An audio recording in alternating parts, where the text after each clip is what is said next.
참으로 안타까운 것은 우리 청년들이 점점 패배감과 상처, 관계에 대한 상처가 많습니다. 그러다 보니까 은둔 생활이라 그러죠. 밖을 나가지 않고 문을 꽁꽁 걸어 잠그고 교제하지 않고 커튼을 내리고 사는 청년들이 점점 많아진다고 합니다. 얼마나 상처가 되고 얼마나 패배감이 되면 이제 관계를 단절하고 집안에 이렇게 있겠습니까? 그런 청년 중에 한 청년이 그나마 방을 청소하고 이렇게 지냈지만 깨끗한 줄 알았습니다. 어느 날 아침에 커튼을 딱 열어 젖겼는데 너무나 더러운 거예요. 공기가. 그죠? 먼지가 얼마나 많은지. 와, 이렇게 먼지가 많았나? 라는 사실을 뭘로 통해서 깨달았죠? 햇빛을 통해서 깨달았습니다. 사랑하는 성도 여러분, 햇빛 때문에 먼지가 생긴 겁니까? 당연히 아니니까 여러분 대답 안 하시는 거죠?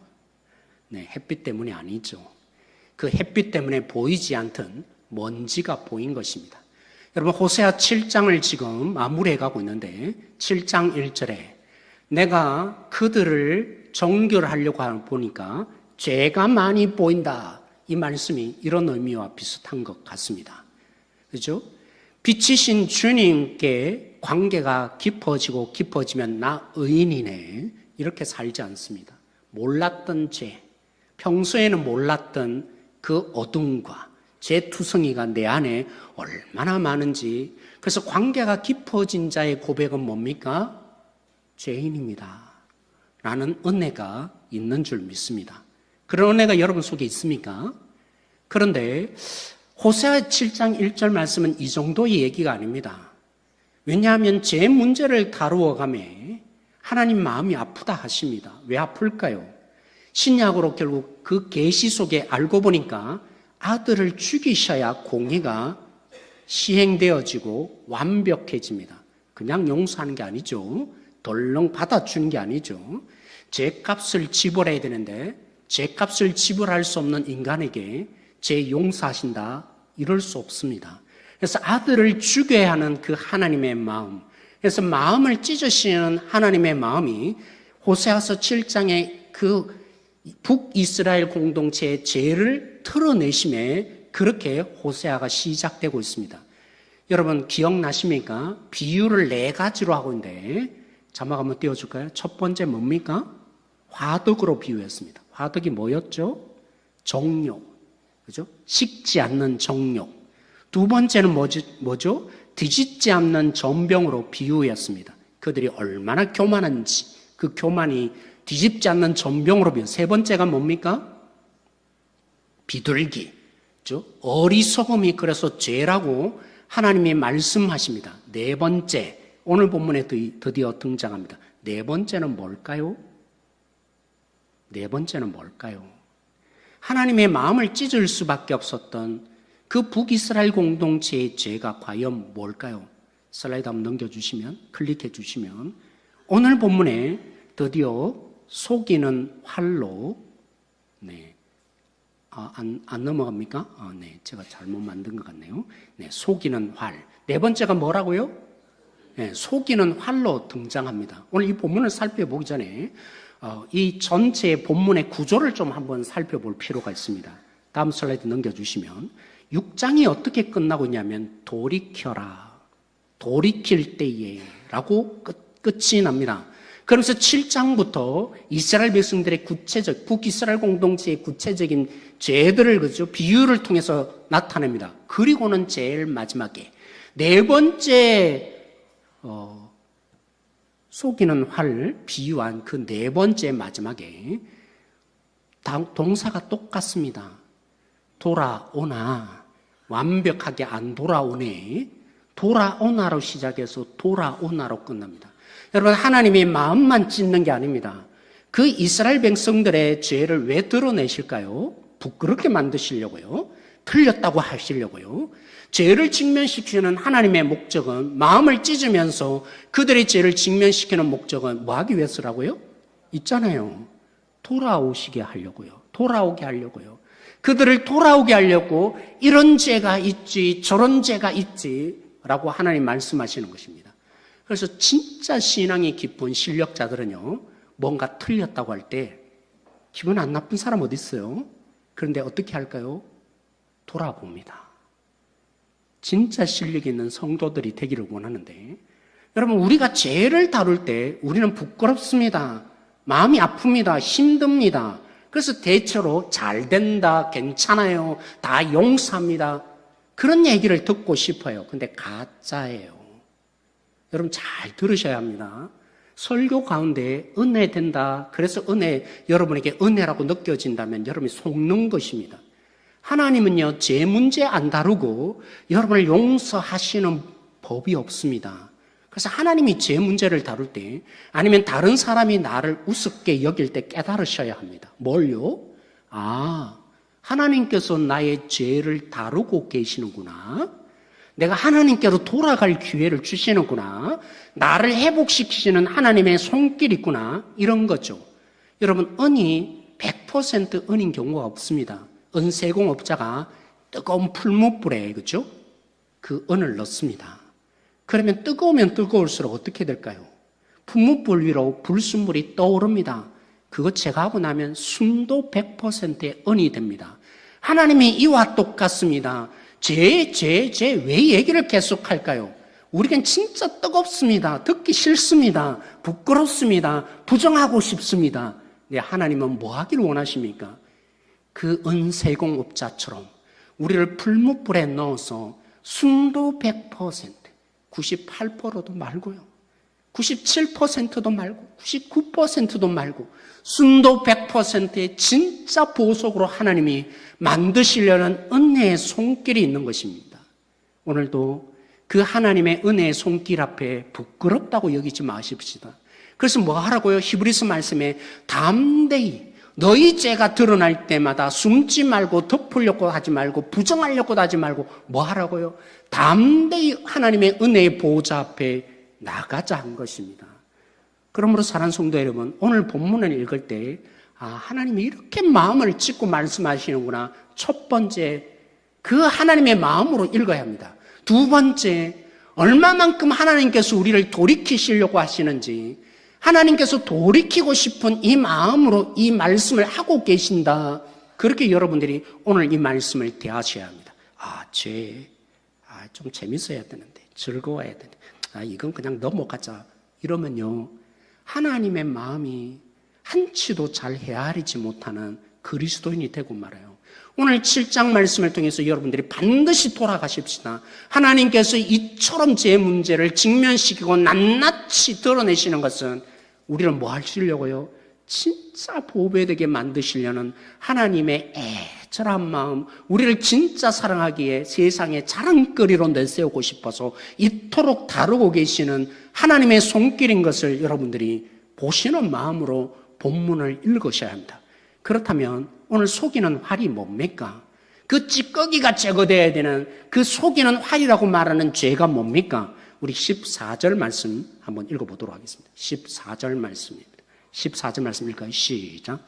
성심으로 나를 부르지 아니하였으며 오직 침상에서 슬피 부르짖으며 곡식과 새 포도주로 말미암아 모이며 나를 거역하는도다. 제가 주저했어요. 성심이라는 말이 정성을 다한다. 여러분이 그렇게 이해할까 봐. 여기서 성심이라는 말은 정성을 다한다는 말이 아닙니다.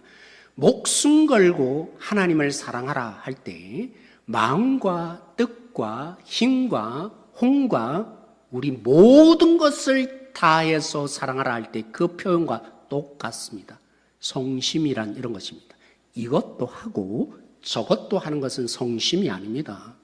나뉘어진 마음은 주님을 제대로 찾은 것이 아닙니다. 주님을 찾는 것 같은데 보니까 다른 것도 찾고 있습니다. 하나님만을 전적으로 찾지 않는 그들이 속이는 활과 같다라고 하나님 말씀하십니다. 그래서 두 번째로 설명해 줍니다. 뭐라고요? 그들은 어디서 부르짖는다고요? 침상에서요. 이런 말이 아니에요. 어디든지 기도할 수 있는데 꼭 교회에 와서 기도해야 됩니까? 침상에서 그런 분들 계시잖아요. 맞아요. 그래도 됩니다. 오늘 하나님이 말씀하시는 침상에서 부르짖는단 말은요, 흉내 내는 것입니다. 예배 드려주는 것입니다. 기도해 주는 것입니다. 진짜 기도가 아니가 헌금을 하는데 11조 내라니까 난 마음이 없는데 그냥 안 내면 직분자가 뭘 할 것 같으니까 내주는 것입니다. 성심이 아닙니다. 그냥 흉내내는 종교생활. 그게 어떻게 표현됐습니까? 침상에서 부르짖는다는 말입니다. 또 표현합니다. 세 번째는 어떻게 표현합니까? 그들이 곡식과 포도주로 말미암아 모입니다. 뭐 하기 위해서 예배로 모입니까? 오로지 곡식과 포도주 때문입니다. 왜 예배합니까? 행복하고 싶어서요. 이 말과 똑같습니다. 예배의 목적은 거기에 있지 않은데 나를 위해서 하나님이 필요할 뿐입니다. 예배 드려주면 하나님이 기쁨을 주고 행복을 줄 것 같으니까. 그래서 예배는 진짜 싫은데 주일 예배 안 하면 뭘 할 것 같고 하나님이 벌 내리실 것 같고 그래서 벌 받지 않기 위해서 또 내가 행복하고 싶어서 예배 드려주는 것입니다. 그게 뭐라고요? 그들이 예배에 왜 왔습니까? 왜 모입니까? 그들은 그들의 일상적인 삶에 해결되어지는 곡식, 포도주를 위해서 그들이 모였다라고 표현합니다. 그런 그들은 하나님의 말씀이 자기를 변화시키지 못합니다. 아무리 하나님의 말씀이 화살로 날아오더라도 삶의 한치도 변화가 없습니다. 여러분, 은혜가 되었다고 표현하시는 분들이 계세요. 전심이 아니면요, 안 변합니다. 은혜 받았다고 변하는 게 아닙니다. 물론 뒷부분에 또 다시 설명해야겠지만, 사랑하는 성도 여러분, 하나님을 향해서 전심이 없으면요, 은혜 되었다고 변하던가요?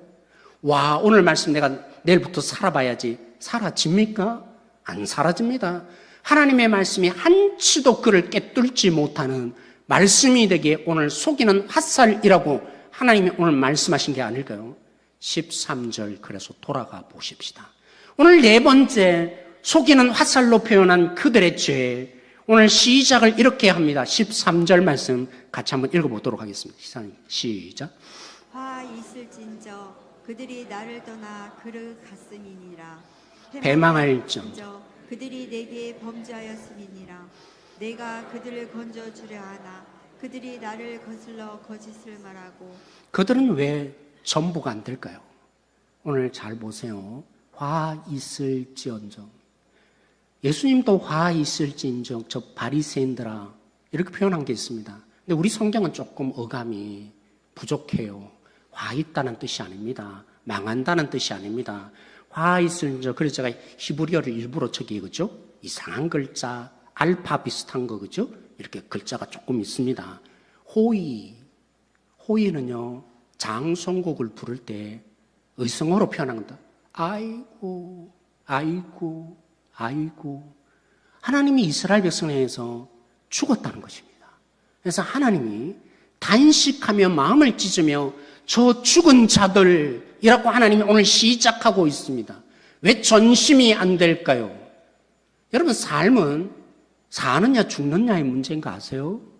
좀 더 돈을 잘 번다, 조금 더 행복한다, 물론 그런 부분이 있습니다. 근데 신앙생활은요, 사느냐 죽느냐의 문제입니다.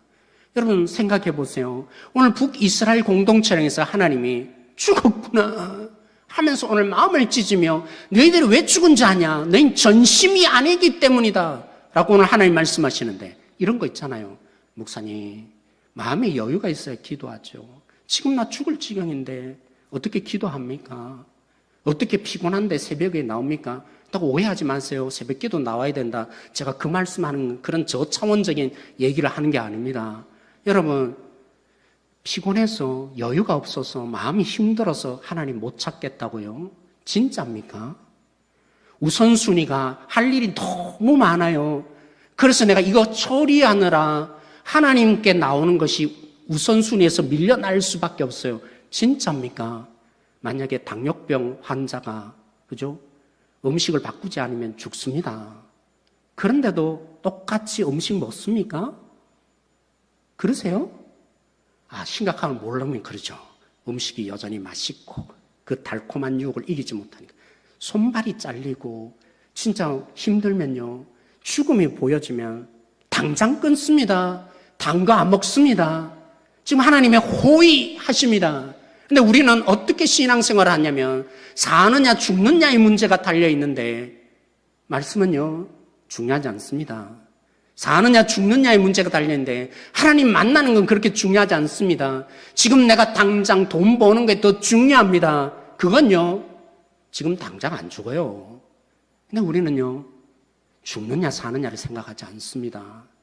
이런 말씀을 제가 성경 공부 초반에 할 때 종종 몇 분이 얘기하셨어요. 전화 오시 목사님 난 저분 보면 사랑하고 싶지 않는 마음인데 성경 공부할 때 인사하고 악수하고 목사님이 껴안아 주라니까 그래서 마음에도 없는 거 하려니까요 제가 이중적인 마음 아니에요 이렇게 표현하시더라고요. 맞아요. 근데 제가 묻습니다. 만약 죽는다면요 여러분 죽으면 용서가 안 될까요? 난 내일 죽는데 정말 미운 사람, 내 마음에도 없는 사람 안 품어질까요? 우리는요 사느냐 죽느냐의 신앙생활을 하고 있다는 것을 여러분이 진짜 안다면 힘이 없다고요. 말씀 잃을 여유가 없다고요. 내 마음에 와닿지 않는다고요. 사실은 모르는 것입니다. 사느냐 죽느냐 이게 내 마음속에 사실 들어오지 않은 것입니다. 오늘 죄를 지적하며 하나님이 뭐라고 시작했다고요? 허이 아이고 저들이 지금 죽었구나 라고 하나님 말씀하시며 돌이키라고 너희들의 전심이 있지 않고 종교생활하는 거기에서 돌아와야 되지 않겠냐고 말씀이 너희 생활에 하나도 변화를 주지 못하는 속이는 화살이 된 능력 없는 자가 된 너희들이 아니냐고 하나님이 오늘 그래서 말씀하고 계십니다. 죽는다면요 죽음이 놓여있다면 아무렇게나 기도할 수 없습니다. 아무렇게나 예배 드릴 수 없습니다. 그런데 오늘 장송곡을 부르시는 하나님께서 표현하십니다. 뭐라고요? 나를 떠났대요. 그들이 예배 안 할까요? 그들이 제사 안 드릴까요? 그들이 신앙생활 안 할까요? 근데 하나님 뭐라고 합니까? 나를 떠났대요. 헌금생활 하는데도 떠났대요. 저에게도 또 해당됩니다. 열심히 사역하더라도 주님을 떠날 수 있는 거 아세요? 여러분을 섬기며 일주일 내내 그죠? 잠 한 번도 안 자고 신방하고 돌보더라도 주님 떠날 수 있습니다. 아니 예배 드렸는데요? 기도했는데요? 말씀 읽고 있는데요? 일이 되면요 그게 하나님 만남과 상관없는 일이 되면 일로 하면요 우리 찬양대 마찬가지입니다. 여러분이 섬길 때 주님 만나고 있습니까? 그렇지 않다면요 주님 말씀하십니다. 나 떠났네. 여러분들이 그죠? 아침 일찍부터 나와서 봉사하고 섬겨주시는데 얼마나 그죠? 많은 헌신을 하십니까? 그런데요 남들이 다 알아주더라도 주님 안 만나고 있다면 마음 아프죠. 힘들죠. 어렵죠. 그런 어려움 속에서 정말 주님 마음 헤아리셨습니까? 날 이해해 주지 못하는 사람들을 통해서 나 참 이해 못 받네. 우린 이러고만 맙니다. 지난주 말씀드린 것처럼. 그런데 알고 보면 하나님 만나고 기회입니다. 하나님이 어떤 분인지 알 기회입니다. 얼마만큼 나를 사랑하는지, 날 위해서 역사하시는지 그 하나님을 만날 기회인데 일했네? 봉사했네? 헌금 드렸네? 예배 그러지 말라는 게 아니에요. 또 오해하시더라고요. 그런 뜻이 아닙니다. 정말 여러분 하나님 만나고 있습니까? 하나님 마음이 여러분 속에 들어와 있습니까? 그렇다면 앉아 있더라도 하나님 떠난 것입니다. 어디서 나옵니까? 당자 비유에 누가 하나님을 떠난 당자라고 말합니까? 죄를 지은 둘째 아들요? 하나님을 떠난 그 아들로 표현한 그들은 예수님을 만나서 잔치하면서 하나님께 돌아온 자였습니다. 당자가 아니라고 예수님 말씀합니다. 누가 당자였습니다. 당자였습니까? 첫 번째 아들요. 아버지 품을 한 번도 떠난 적이 없고 우리로 표현하면 예배 드렸겠죠. 기도했겠죠. 헌금 드렸겠죠. 남을 섬겼겠죠. 그 첫 번째 아들을 통해서 하나님 말씀하십니다. 너희 종교 생활은 열심히 했지만 섬기고 봉사하고 그렇게 살았지만 하나님 아버지의 마음을 알고 있느냐? 하나님이 뭘 원하시는지 알고 있느냐? 하나님은 돌아오기만 한다면 모든 것 다 포기하셔. 그 하나님의 마음이 어떻게 나를 통해서 흘러가기에 나는 그래서 그들과 함께 먹고 마시며 내 모든 것 다 희생해. 이게 하나님의 마음인데 너희에게는 하나님의 마음이 없구나. 그러니 너희가 진짜 탕자지. 사랑하는 성도 여러분, 예배 드린다고 안 떠난 것일까요? 다시 질문합니다. 하나님을 알지 못하고 하나님의 마음을 헤아리지 않는 신앙생활은 하나님을 떠난 삶입니다. 뭘 할까요?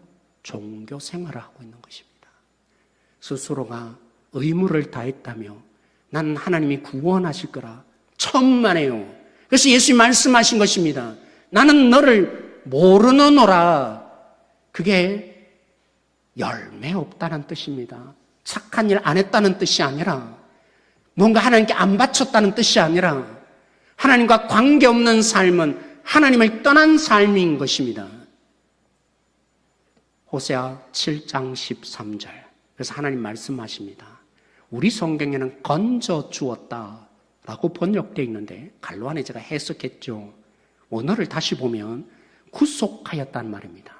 그것도 내가 구속하였다. 하나님 자신을 강조합니다. 구속하였다는 말은 그들의 출애굽 사건을 일부러 떠올리게 합니다. 그들을 그냥 용서하셨습니까? 그냥 끄집어내셨습니까? 어린 양을 희생한 값을 지불한 구속, 그 일을 하셨습니다. 하나님께서 희생하였어. 자신을 희생하여서 건져준 자가 나였느니라. 왜 이걸 강조하겠어요? 종교생활 끝장내라는 것입니다. 예배 드렸다고요. 하나님 만남 없는 그 종교생활을 위해서 내가 너희들을 구원했느냐? 하나님이 이 말씀을 하고 있는 것입니다. 너희가 나를 떠났고 속이는 화살이 되었다. 하나님이 그래서 말씀하고 계시는 것입니다. 나는 너희를 구원한 것이 예배 드려주는 사람으로, 그 의무를 다하는 사람으로 너희를 구원하지 않았다. 나를 만나며 나와 함께 살며 나로 인해서 사는 사람, 생명 있는 사람으로 살게 하려고 내가 너희를 구원하였다. 그게 나 아니라 라고 오늘 하나님 말씀하십니다. 그렇다면 우리는 오늘 해답을 얻어야 합니다.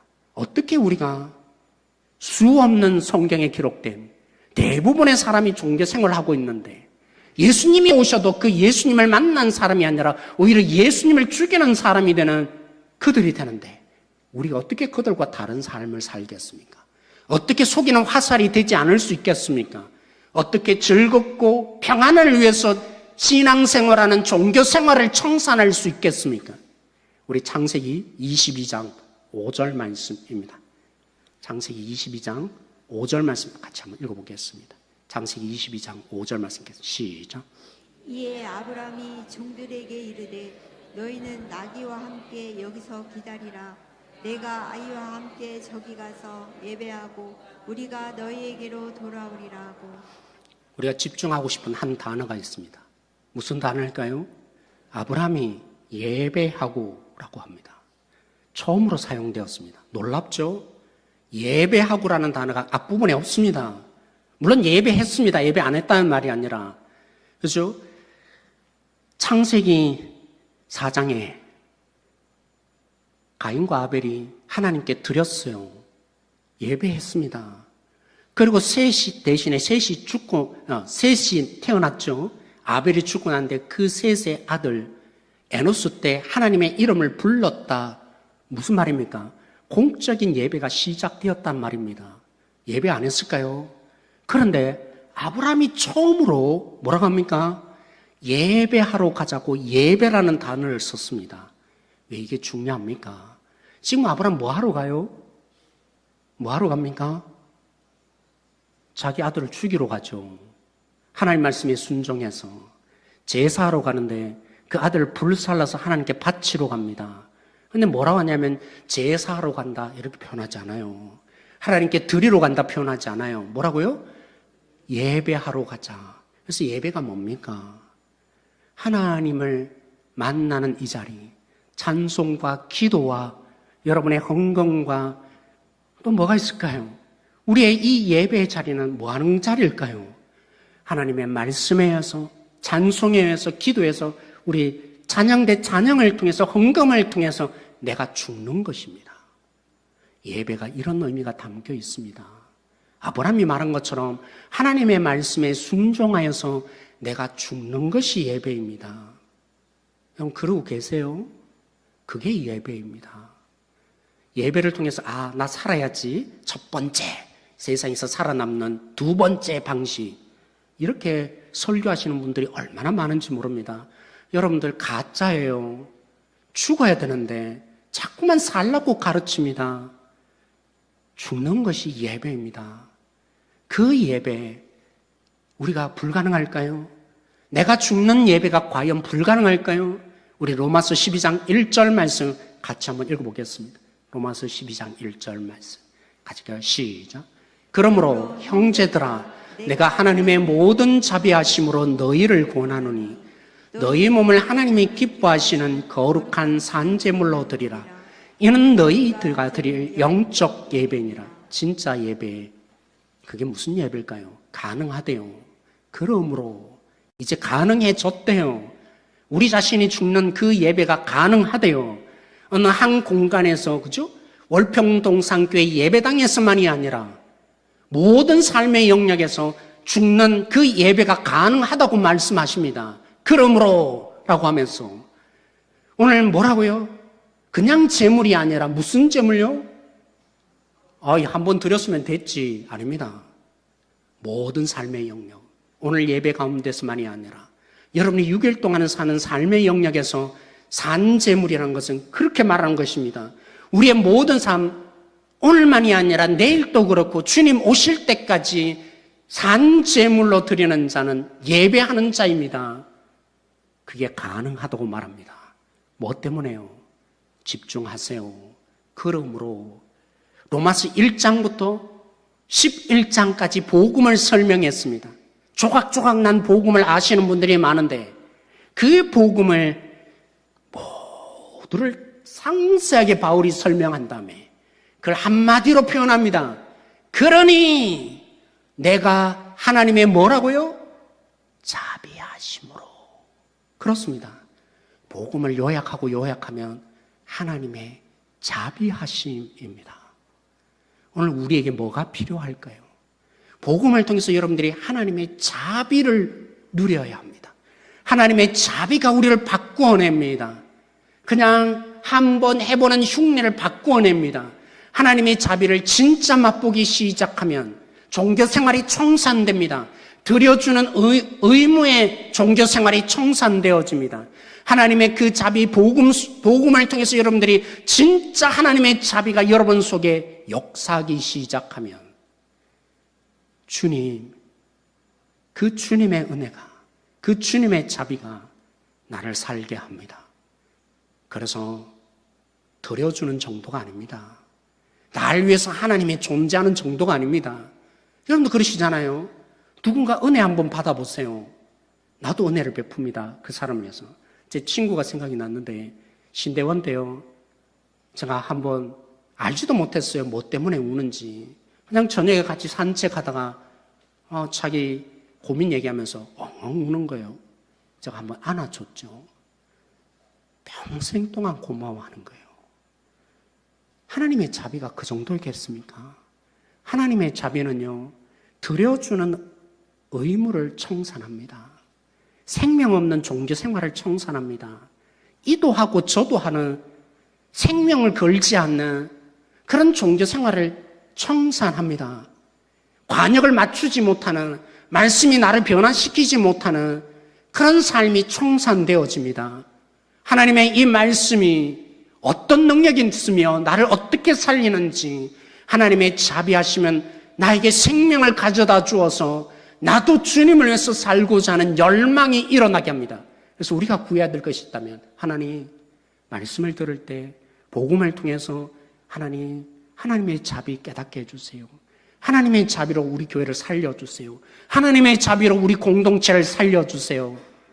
물론 우린 나름대로 자비를 그죠? 다 정의합니다. 어쩌면 하나님의 자비를 평생 알아가는 과정이 아니겠나 생각합니다. 무엇이 신앙생활의 중심입니까? 제가요, 죄송하지만 장로님은 이거 하세요, 권사님은 이거 하세요, 매뉴얼도 만들어주고 그죠? 또 서약까지 했어요. 그것이 그렇게 함께 합니까? 못합니다. 그 삶은 주님을 위해서 사는 삶은 하나님의 자비가 우리를 바꾸어냅니다. 그러니 여러분 복음을 들여다보셔야 합니다. 예수님이 누구인지, 하나님은 어떻게 구원하셨는지, 이 로마서 전체를 통해서 이끌어가는 그 복음의 깊이 속에 들어갈 때 여러분에게 자비가 작동할 것입니다. 하나님의 자비, 나를 위해서 대신 죽으셨는데 나도 죽었구나. 예수님이 부활했는데 나도 부활했구나. 하나님의 생명으로 내가 연합되었구나. 그런데 이제까지는 내가 해보려고 했는데 내 힘이 아니라 내 결단과 헌신이 아니라 나는 이제 죽었고 성령이 나를 통해서 역사하고 있구나. 그 의미, 그 자비가 깨달아짐이 있어야 할 것입니다. 그럴 때 우리는요, 에스겔 선지자가 말했잖아요. 그 어떤 죽음도 살아납니다. 에스겔 선지자가 하나님에 이끌려서 환상을 보았습니다. 마른 뼈. 그 말이 무슨 말입니까? 살려낼 수 없습니다. 마른 뼈를 어떻게 살려냅니까? 그냥 썩어 있는 정도 아닙니다. 얼마나 오랜 세월 동안에 썩었으면 뼈밖에 안 드러났겠습니까? 그 마른 뼈가 군대로 바뀝니다. 하나님의 생기에서 군대가 바뀝니다. 오늘 바울이 그렇게 표현하는 것입니다. 내가 하나님의 모든 자비하심으로 내가 감히 명하노니. 어떻게 예배자가 됩니까? 어떻게 속이는 활이 되지 않습니까? 이도 하고 저도 하고, 마음이 나쁘면 안 하고, 기분 좋으면 한번 해주고, 그런, 그죠? 속이는 화살로 안 삽니까? 목숨을 걸어야 될 일이라는 것을 어떻게 압니까? 우리가 살아가는 삶이 돈 좀 더 벌고 조금 행복해지고 기뻐지는 삶, 그런들 뭐합니까? 죽어버리는데. 지옥 가는데. 아무런 의미가 없는 것을 어떻게 깨닫습니까? 정말 내 살아가는 하루하루의 삶이 죽느냐 사느냐의 문제가 달려있다는 것을 어떻게 깨닫고 전심이 됩니까? 하나님의 자비하심입니다. 하나님의 자비하심이 부어질 때 우리는 전부를 드립니다. 아깝지 않습니다. 어떤 일이 있더라도 그 주님에서 살아갈 수 있는 능력자, 하나님의 군대가 되고야 말 것입니다.